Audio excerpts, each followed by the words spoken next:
प्रसिद्धले सबैमा आज म माथि बारीमा यी किबी टिप्न आएको। यतिकै फलेको छ किबीहरू। यो चाहिँ हेभल्सला भन्ने यतिको छ, यस्तो भएको छ, यतिकै फलेको रहेछ यहाँ।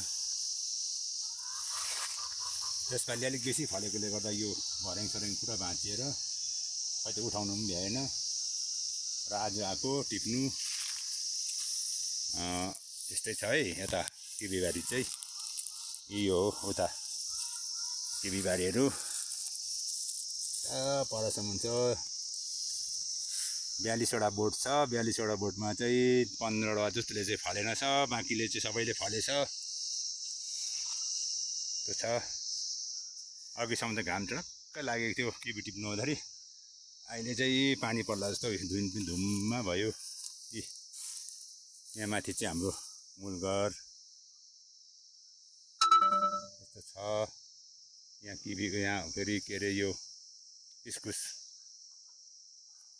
इस्कुसको नि भर्याङ लडेर यी माथि घरमा आउनु नभ्याएर चाहिँ यस्तो भएछ हालतहरू।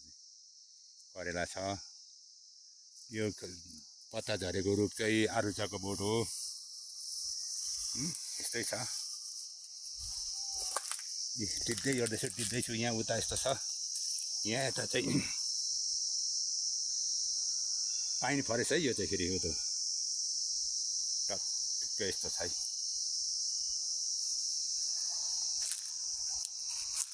यहाँदेखि तल चाहिँ हाम्रो घर देख्दैछ फेरि अर्को।